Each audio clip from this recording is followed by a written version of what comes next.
Au sommaire de tout savoir sur le patrimoine, comment sortir d'une indivision grâce à l'illicitation.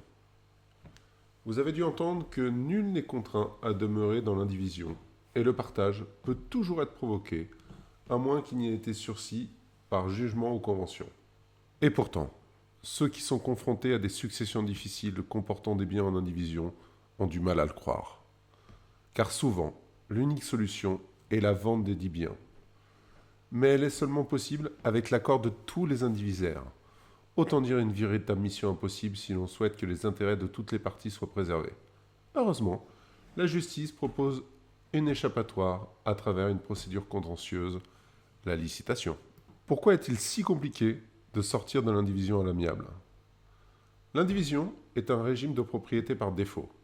Il naît d'une succession où le défunt n'a pris aucune disposition testamentaire et dans lequel sont présents plusieurs héritiers réservataires. Ces derniers vont alors récupérer des biens avec les mêmes droits de propriété, d'administration et de jouissance, mais aussi les mêmes devoirs en termes d'entretien. C'est ici que tous les ennuis commencent. Car vous imaginez bien que respecter l'égalité entre les co-indivisaires va rapidement devenir impossible.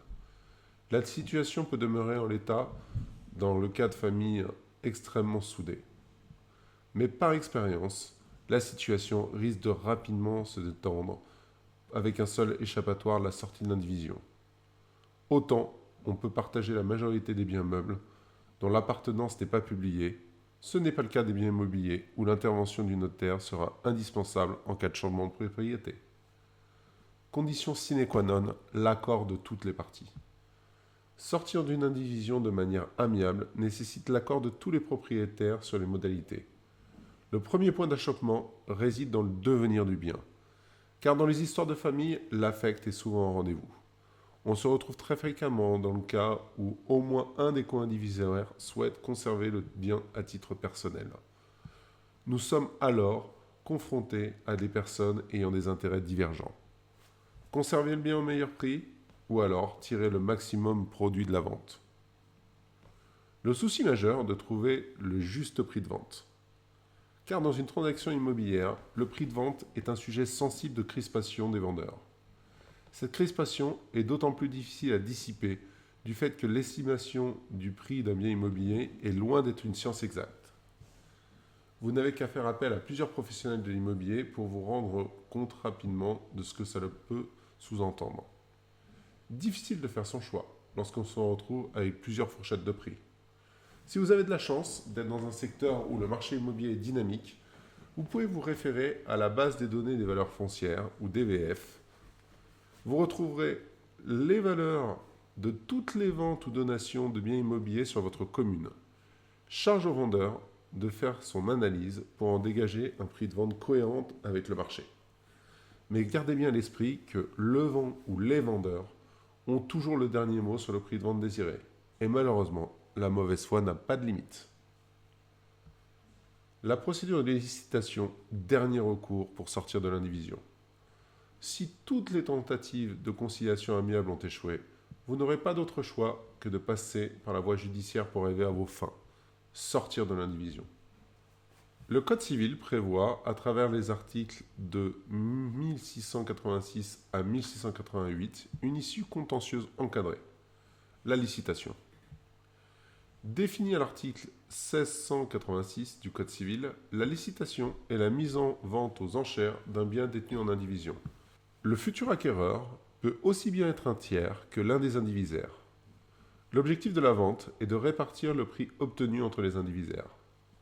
La procédure de licitation s'effectue au tribunal judiciaire. C'est lui qui nomme les experts, que ce soit le juge, huissier, expert immobilier ou notaire, en charge d'encadrer et de faire respecter la procédure. Il est plus que conseillé de se faire accompagner par un avocat dans cette démarche. Alors, à qui s'adresse la procédure de licitation? Cette procédure peut être déclenchée par un co-indivisaire sans qu'il ait à devoir se justifier. Elle peut aussi bien concerner des biens immobiliers que mobiliers. Une procédure ouverte aussi aux créanciers sous condition. Afin de protéger leurs droits, la loi prévoit que les créanciers personnels d'une personne possédant des biens en indivision puissent demander une procédure de licitation. Cette demande doit être motivée par le fait que, sans cette action, le remboursement de la créance risque de ne jamais voir le jour. Nota bene, la licitation concerne aussi la vente d'entreprise. Quand doit-on se lancer dans une procédure de licitation? Avant de partir dans une procédure contentieuse de licitation, il est important de connaître les conséquences. Si vous avez l'intention de conserver le bien, vous risquez de le voir passer sous votre nez ou de le surpayer si vous souhaitez l'avoir à tout prix. La raison est simple.